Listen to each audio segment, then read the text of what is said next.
이 백스윙을 할 때 우리가 이제 보통 보면은 이렇게 이 왼쪽 발에다 놓고 이렇게 백스윙을 하면 우리 엄마들처럼 미르브어 스피봇이 나와 이렇게. 그러니까 엄마들이 보통 보면 이렇게 많이 이렇게 백스윙 하시잖아요. 그게 뭘로 중심으로 돌고 있는 백스윙을 하냐면 이 왼쪽을 중심으로 해서 돌기 때문에 이렇게 이 리버스 피봇이 나오면서 이런 그 백스윙을 하게 되는 거예요. 이때 이 오른발에서 이런 백스윙을 하게 된다면 되게 좋은 백스윙이 나오거든요. 그러니까 결국에는 백스윙을 하면서 우선적으로 체중 이동이라는 게 이 하체가 가는 게 체중 이동이 아니라는 걸 아셔야 돼요. 보통 우리 프로님들이 말씀하시는 거는 여기서 이걸 체중 이동이라고 생각하잖아요. 그게 전혀 그렇지 않다는 거예요. 왜 그러냐면 저는 체중 이동을 한 적이 없는데 이런 백스윙을 했거든요. 상체만 신경 쓰면서 체중 이동은 한다는 생각은 없이 그냥 이런 체중 이동만 했는데 지금 현재 제 체중은 이 왼쪽 발 앞하고 이 오른발 뒤쪽에 이미 실려 있거든요. 돌아서 이렇게. 그러니까 체중 이동은 우리에게 있어서 이렇게 가는 게 아니라 이렇게 그냥 도는 것 뿐이에요. 이렇게. 체중이 회전하는 거지 체중이 이동하는 게 아니거든요. 이해 가셨죠? 왜냐면 이렇게 상체를 백스윙을 했는데 자동적으로 이게 지금 바뀌어 있거든요. 체중은 오른쪽 뒷발에 지금 실려 있거든요. 저는 이거 한 번도 한 적이 없는데 우선 이거를 이해하시는 게 이제 제일 좋고 이거를 많이 해보시면은 왼 어깨가 오른 어깨 쪽으로 들어가면서 그 다음에 오른 어깨는 이 뒤에로 이렇게 돌면서 오른 어깨가 왼 어깨가 아주 좋은 백스윙이 일어나요. 그러면 그대로 내가 그 느낌 그대로 백스윙을 해주시면 돼요. 근데 이때 이제 우리가 연습하는 프랙티스 과정에서는 이걸 그대로 비율적으로 이렇게 올라간 만큼 옆으로 도는 만큼 코킹이 자연적으로 돼서 이렇게 되는데 이걸 우리가 그대로 이게 테이크 어웨이라는 거를 자꾸 프로님들이 강조하는 게 테이크 어웨이 없이 그냥 올라가잖아요. 그럼 또 이런 백스윙이 나와요. 그래서 이 테이크 어웨이라는 거를 골프에서 제일 1번으로 중요하다고 생각하는 거예요. 일단 이렇게 이론적으로 되는 거지만 실제 우리가 프랙티스를 할 때는 테이크 어웨이 한 다음에 그 다음에 돌아가는 거죠. 이렇게. 그래야 내가 자 보세요. 만약에 그대로 테이크 어웨이 코킹백을 이렇게 섞어서 하잖아요. 그러면 이런 동작이 나와요. 이런 동작. 이건 골프에서 바디 터너들이 많이 쓰는 거거든요. 이렇게. 근데 저희는 그게 아니라 오른쪽을 축으로 해서 백스윙을 하는 거예요. 이렇게. 그렇게 하려면 여기까지는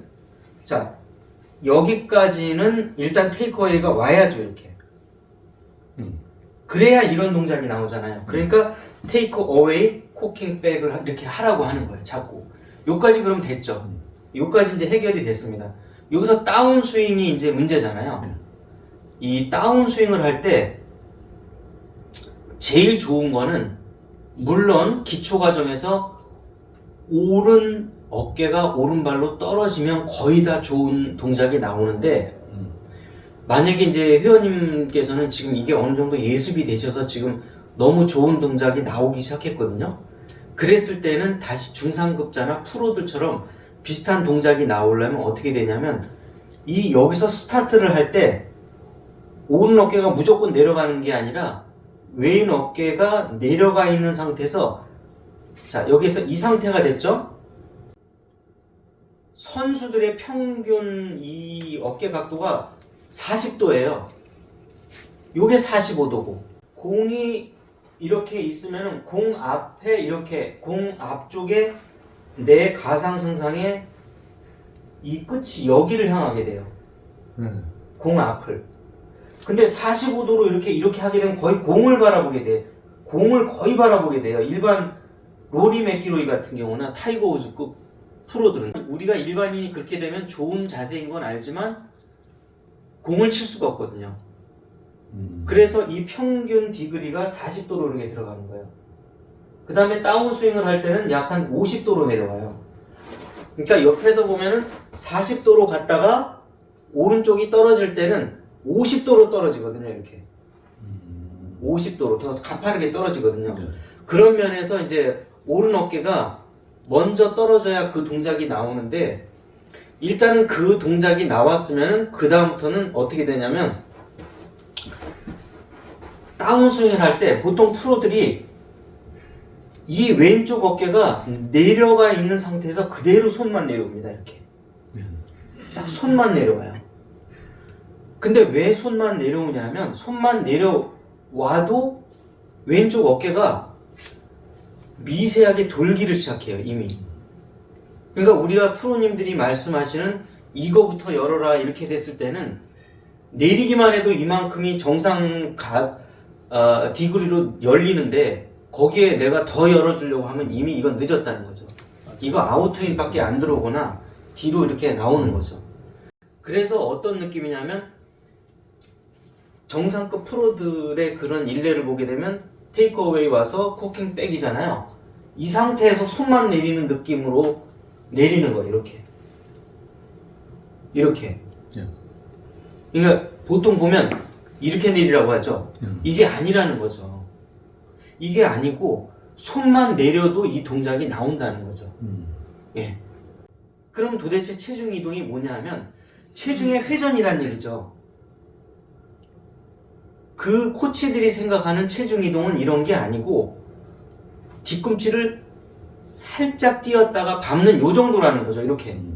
이 쉽게 말하면 이동이 아니라 체중의 회전이었던 거예요. 이렇게.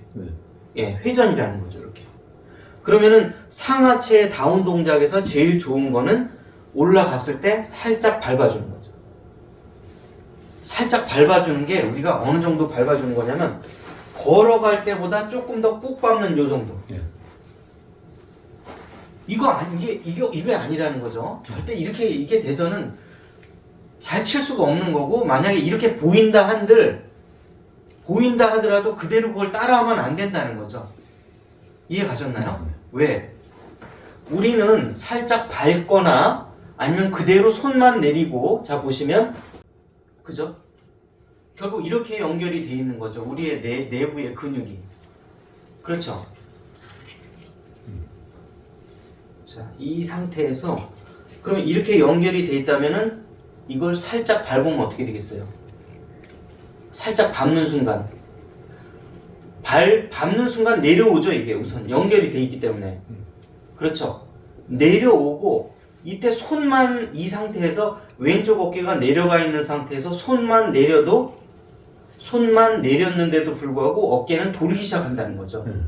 그래서 일단 제일 좋은 느낌은, 결론적으로 말하면, 자 여기서 이제 백스윙은 아셨고요. 살짝 밟으면서 여기서 손을 동시에 내리는 거죠. 이렇게. 이해 가셨죠? 네. 다시 한번 강조드리면, 어깨는 왼쪽 어깨가 낮아 있는 상태에서 오른 어깨가 올라가 있고, 여기서 이렇게 내리는 행위가 아니라 좀 더 중상급자가 되시면 오른 어깨가 위에 있고 왼 어깨가 아래에 있고, 오른 어깨가 뒤에 있고 오른 어깨가 아직 백스윙 상태에서 이쪽에 있을 때, 앞에 있을 때, 이 상태에서 그냥 내리는 거죠. 그러니까 프로 선수들은 이렇게 내리고 있는 거죠. 예, 이렇게. 근데 내리는데, 내리면 여기 맞지 않느냐 하는데, 내리기만 해도 우리 신체가 마치 고무줄처럼 연결되어 있기 때문에 돌게 돼 있어요. 왜냐면 꼬았기 때문에 내리면 돌아요. 내리면 도는데 이걸 일부러 하체를 리드해서 돌고 있는 건 아니라는 거죠. 그러니까 체중 이동이 아니고 체중의 회전이고, 예, 체중이 이동되고 있는 게 아니라 체중은 앞뒤로 회전되고 있었다는 거죠. 이렇게. 그렇죠? 네. 때문에 백스윙을 이렇게 했을 때 다운스윙도 이동되는 게 아니라 회전하고 있었다는 거죠. 이렇게. 회전을 하고 있었다는 거죠. 이렇게. 그러니까 내리기만 하면 내가 꼬여 있기 때문에 내렸는데 회전이 되는 거예요. 그냥. 예, 그래서 로리 맥기로의 일례를 보게 되면 이 상태에서 그냥 내려온단 말이에요. 이렇게. 이 상태에서. 예, 이해 가셨죠? 네. 그럼 이렇게 백스윙 한번 다운스윙 해보실게요. 이렇게. 백스윙 상태에서 뭔가 이런 걸 하지 말고 중급자 이상이 되시면은 그냥 내려보는 거예요. 이렇게. 예, 내리면 알아서 돌아요. 네. 이해 가셨죠? 네. 예, 요렇게. 네. 이렇게 한번 쳐보실까요? 네. 예, 말씀하신 것처럼 이제 처음에 연습을 하다 보면 치게 돼요. 근데 문제는 뭐냐면 볼이 왼쪽으로 갈 수가 있거든요. 그러면 이게 도대체 뭐냐 하면은 여기서 이제 중상급자가 가리는데 나는 왼쪽으로 이제 분명히 꼬아놨으니까 왼쪽으로 돌잖아요. 근데 헤드가 향하는 방향은 똑바로 가야 돼요. 지금과 같은 경우는 채도 이렇게 같이 들어간 거예요. 이렇게. 무슨 말인지 아시겠죠? 네. 지금 현재 여기까지 도달해 있는 거예요, 회원님께서. 근데 여기서 뭐가 되냐면 역으로 움직이는 이게 돼야 돼요. 채는 이렇게 나가고 있는데 내 몸은 이렇게 가고 있는 거죠. 그래서 이 양쪽의 반대의 힘 때문에 볼은 똑바로 가는 원리예요. 네. 그러니까 결국 이제 지금 작업을 해야 되시는 거는 여기서 채가 이렇게 가는 거죠. 몸은 이제 요거까지는 기초예요. 이건 이제 다 되셨죠. 이거는 인투아웃은 다 됐는데 이 인투아웃은 몸이 가는 방향이나 채가 가는 방향은 동일해요. 네. 임팩트 이후에 서로 이게 확 나눠지는 거예요. 다시. 이해 가셨죠? 네. 모아졌다가 다시 확산이 되는 거예요. 이렇게. 예, 좁혀가게 되면은 어떻게 되냐면 이게 요런 볼이 나온다는 거죠. 최종적으로. 이해 가셨죠? 그래서 이제 우리가 회원님께서 이제 지금 연습해야 될 거는 몸의 방향이 아니라 체의 방향이 계속해서 인투아웃으로 일로 나간다. 나의 몸은 이렇게 간다. 그러면 인투아웃은 됐죠? 네네. 최종적으로는 어느 방향을 따라가겠어요? 체가. 몸. 속도가 죽으면 몸의 방향을 따라가니까 인투 인이 되는 거예요. 이거를 해결하면은 이 거리와 방향이 어느 정도 개념이 딱 잡히시는 거예요. 인투 인이 뭔지. 네. 인투 아웃은 됐는데 다시 인으로 들어가는데 그냥 얘가 인투 인으로 바로 들어가면은 훅성 아까처럼. 네. 자, 인투 아웃으로 계속 한동안 가다가 헤드의 속도가 죽고 결국에는 몸의 힘이 세잖아요. 그러니까 임팩트 구간에서는 헤드 속도가 너무 빠르기 때문에 내가 이걸 어떻게 할 수가 없어. 근데 계속해서 관성 때문에 나가다가 내 몸이 더 세지잖아요. 헤드 스피드는 줄어들고. 그러면 내가 나의 몸의 방향을 최종적으로 따라와서 인투 인이 돼서 볼은 똑바로 간다는 얘기죠. 예, 이것만 이제 이해하시면은 이제 어느 정도 볼을 치시는데 좋아지실 거예요. 이렇게 하면 이제 왼쪽으로 가죠. 네. 예, 이게 왜냐면 점차 몸을 따라오기 때문에. 자, 그래서 요거를 치세요. 이제 치시면은 가운데로 들어가게 되는 거예요. 네. 요 원리니까 요것만 기억하시면 되세요. 임팩트 팔로우 스루까지는 인투 아웃으로 가다가 몸이 결국에는 왼쪽으로 돌기 때문에 힘이 빠진 채가 내 몸을 따라온다 그러면 인투 인이 돼서 볼은 똑바로 나간다. 네, 이런 원리입니다. 네. 왜냐면 임팩트 이후까지 팔로우 스루 구간까지는 어느 정도 채는 인투 아웃으로 나가는데 내 몸은 아우트 인으로 돌고 있다는 얘기예요. 이렇게 서로. 네. 그러다가 몸의 힘이 강해지고 체의 속도는 줄어들 거 아니에요. 네. 그럼 내 몸을 따라와서 결국에는 인투인이 형성되기 때문에 드로우 구질이 나와서 스트레이트성 드로우가 나온다는 거죠. 끊어치는 거거든요. 근데 이 끊어칠 때 왜 방향성이 좋다, 방향성을 위해서 끊어치는 거거든요. 거리보다는. 그러니까 거리도 이제 물론 감속을 하면 거리도 풀스윙을 했을 때 더 늘어나지만 풀스윙을 안 하고 보통 감속할 때는 3쿼터 스윙만 하거든요. 근데 이게 이제 3쿼터 스윙이 딱 끊어치게 되면 보통 왜 끊어치게 되냐면 이렇게 볼이 안 밀리고 왼쪽으로 소폭 가거든요. 네. 왜냐하면 끊어치게 되는 순간 헤드 스피드가 빨라지니까 이 크로스 되는 양이 많아져요, 빨리. 자, 그러니까 왜 그러면 이런 컨트롤 샷을 하냐면 지면이 기울었어요. 그러면 우리가 여기서 로테이션을 좀 암 로테이션을 해주던가 아니면 수피네이션을 해줘야 조금 더 드로우성이 잘 나고 안 밀리거든요. 근데 지면이 기울어있는 상태에서 그런 필요 없는 동작을 굳이 할 필요가 없다는 거죠.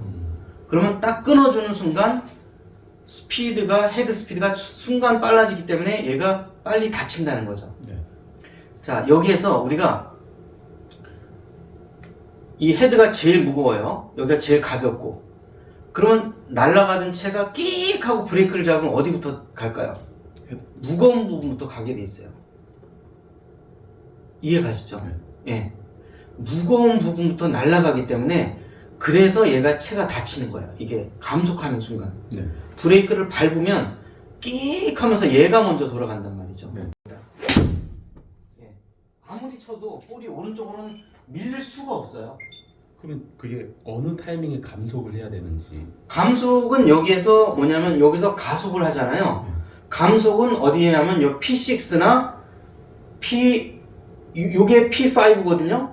P6 5와 6 요 중간에서 이미 감속을 시작하시면 돼요. 그럼 먼저 이렇게 들어가요. 이게 빨리 끊는 만큼 먼저 이렇게 왼쪽으로 볼이 많이 휜다는 얘기죠. 브레이크를 빨리 잡아줄수록 얘가 더 많이 감겨 들어간다는 거죠. 브레이크는 뭘로 잡아요?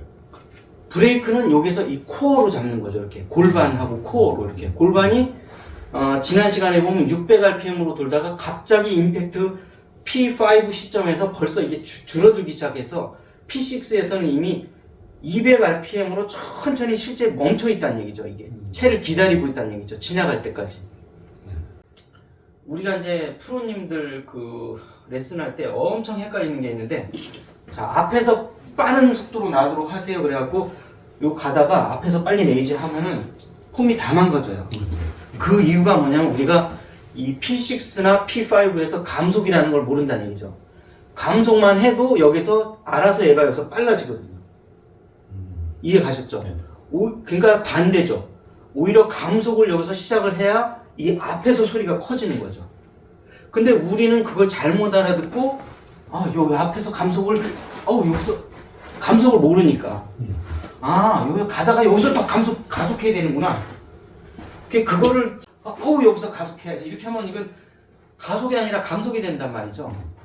여기서 감속을 하면 여 앞에서 소리가 빨라져요. 여기서 속도가 빨라진다. 예. 그리고 방향성도 좋아지기 때문에 특히 이제 우리가 밀릴 일이 별로 없어요. 어지간해서는 안 밀려요. 채가 워낙에 빨리 돌기 때문에. 그러면 네. 아까 제가 했던 처음에 풀스윙에서 손만 내릴 때도 이런 느낌으로 내려야 되는 거예요? 아니면 그거는 그거대로 가는 거고 이거는 일종의 컨트롤 샬롯? 그렇죠. 여기서 손만 내려도 나중에는 4분의 3 스윙으로 감속하는 스윙을 이제 연습을 하게 돼요. 그러면은 그 결과 어떻게 되냐면 설사 풀 스윙을 하더라도 감속했다가 다시 들어가게 돼요. 이렇게 풀 스윙을 하더라도 감속하고 다시 가게 되는 이런 스윙을 하게 돼 있어요. 이해 가시나요? 네. 예. 그래서 풀 스윙 중에서도 아주 작은 타이밍을 감속하고 다시 들어가는 이런 스윙 형태를 가지게 되는 거예요. 최종적으로. 그렇기 때문에 이 4분의 3 스윙을 엄청나게 중요시 여기는 거예요. 이렇게. 여기서 중요한 건 아마추어 분들은 그냥 이 백스윙 이 상태에서 백스윙을 이쪽으로 바라보고 오른 어깨와 왼 어깨가 오른 어깨가 높은 상태에서 또 세 번째로는 오른 어깨가 왼 어깨보다 이 뒤에 있는 상태에서 손이 내려오는 게 정답이라는 거죠. 이해 가셨죠? 네. 요게 다운스윙의 답이라는 거예요. 이렇게. 예, 이렇게 했을 때 일반인이 가장 잘 칠 수 있다는 거예요. 이것도 역시 마찬가지로 이 감속하는 시점하고 똑같아요. P6에서 와서 수피가 시작돼요. 이렇게. 여기서는 그냥 그대로 약간 10도 정도가 이게 커핑이 돼 있거든요. 이걸 건들지 말고 그대로 내려오다가 P5는 너무 빠르고 P6하고 사람마다 약간 달라요. 이거는 어떤 분들은 P6에서 끝에서 다 내려온 다음에 이렇게 수피를 쓰는 경우가 있고, 왜 수피를 쓰냐면은 이게 왼쪽으로 이게 암 릴리스 방식을 계속 쓰다 보면은 언젠가는 또 훅이 나요. 그래서 그 훅을 안 내려면은 결국엔 수피네이션으로 와야 되는데 수피가 시작되는 거는 정확히 말하면 P6에서 시작돼요. 이렇게 감속도 여기서 시작되고 감속 수피네이션 이해가셨죠? 네. 그러면 이제 여기서 이제 우리가 수피네이션을 쓰는 거는 얘가 이렇게 팔뚝이 돌던 게 팔뚝이 돌지 않는 대신에 얘가 이렇게 손목이 도는 거죠. 이렇게 이해가셨죠? 네. 손목으로 이렇게. 그래서 이 현대 스윙을 하시는 분들은 이게 필수예요. 이게. 예, 이거는 BT에서도 쓰고 저희 ST에도 쓰고 쓰는 이유가 암 로테이션은 거리는 많이 나지만 한 번 잘못 걸리면은 훅이 난다든가 볼이 만약에 예를 들어서 약간 잠겨 있는 상태에서 여기에 걸린다 그러면 훅이 많이 나요. 근데 이 수피네이션 방식을 쓰면 조금 둔감하거든요. 이게 좀 얘가 천천히 닫히거든요. 좀 더. 예. 그래서 자 임팩트 팔로우 스루까지 던져라라는 얘기 하잖아요. 근데 암 릴리스 방식은 던지긴 던지는데 이게 되게 빨리 감겨 들어갈 수가 있어요. 이렇게 안으로. 임팩트 이후에 적어도 30cm는 바깥으로 가고 있어야 되거든요. 네. 그러려면은 수피네이션을 쓰면 던지는 바깥으로 던져 나가는 이게 더 쉽다는 얘기죠. 이렇게. 그래서 그건 사람마다 달라요. 들어가는 이 수피의 그 시스템은 사람마다 달라요. 이렇게 약간. 결론은 여기서 사정없이 내려라. 다운스윙에서는 그게 맞는 얘기고 아무것도 하지 말고 이것만 내려도 어깨는 돌고 있다는 거죠. 하체와 어깨는 돌고 있다. 왜냐면 아까 고무줄의 원리를 말씀드렸듯이 내리기만 해도 풀리기 시작해요. 벌써 몸은. 그리고 임팩트 이후에 이거는 던져라라는 표현이 많은데 그게 또 사실이다. 던지려면은 계속해서 인투아웃으로 가려면 암 릴리스 방식보다는 수피네이션 방식이 더 좋다. 예, 그러면 다운 스윙에서는 사정없이 내려라. 오른쪽으로 인아웃으로 던져라 했을 때는 그냥 던지기는 어려우니까 던지는 건 되게 어려워요. 이렇게 암 릴리스를 쓸 때는 이 팔뚝이 돌아갈 수밖에 없어요. 너무 빨리 이렇게 전환이 된다는 이게 로테이션이 너무 빠르다는 거죠. 그랬을 때는 수피네이션을 쓰면 좀 더 인아웃으로 가는 이 구간이 길어지면서 훅이 날 가능성이 줄어드는 거죠. 예. 그래서 현대 스윙에서는 이 수피네이션을 쓸 수밖에 없는 거죠, 시스템. 결국에. 예, 현대 스윙으로 오면. 그만큼 안 감기거든요, 이렇게. 이유는 여기서 우리가 암 로테이션을 걸잖아요. 암 로테이션으로 감으면은 이 뇌가 이 도는 양을 조종을 할 수가 없어요. 이해 가셨죠? 네. 이 팔뚝이 도는 거는 마음대로 조종하기가 되게 어려워요. 팔뚝이 돌기 때문에. 그런데 이 수피는 좋은 게 뭐냐면 요걸 내가 P6하고 P5 어디에서 이걸 수피를 시작하느냐에 따라서 더 감기고 덜 감기고를 내가 소폭은 어느 정도 컨트롤 할 수 있다는 얘기죠. 예. 그래서 우리가 이렇게 더 감고 덜 감고